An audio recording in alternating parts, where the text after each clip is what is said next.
ang katangian ng taong magalang. Ang paggalang ay hindi dapat kalimutan kahit pa sa ating pagtanda. Ito'y nararapat natin gawin kahit saan lugar pa tayo naroroon. Kahit sinong tao na ating makakaharap, respeto ang dapat natin ipinapakita. Pagtatangi sa kapwa ay dapat iwasan. Pantay na mabuting pakikitungo sa kapwa ang mas kailangan pairalin. Yan ang totoong pagpapakita ng may paggalang.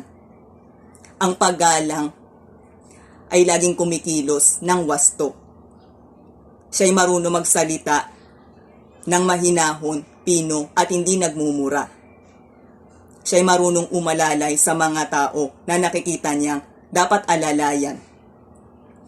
Siya'y hindi natatawa sa mga tao na nagkakamali at nadadapa. Siya'y hindi nanunukso sa mga tao na may kapansanan, may kakulangan, mahina at walang itsura. Ang taong magalang ay mabait. Marunong siyang sumunod sa mga tamang alituntunin. Marunong siyang makitungo ng pantay sa kapwa. Marunong siyang magpasalamat kapag siya'y binibigyan at tinutulungan.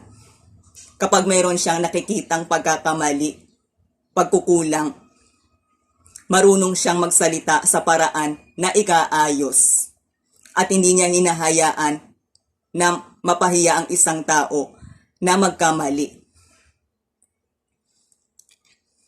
At kapag siya naman ang nagkakamali, paumanhin o patawad kaagad ang kanyang sinasambit. Ang taong marunong gumalang ay para na rin maraming bagay na natutunan. Siya'y katutuwaan at tutularan. At kapag patuloy niya itong ginagawa at pinapakita sa lahat, siya'y katutuwaan at gagantimpalain din ng nasa itaas.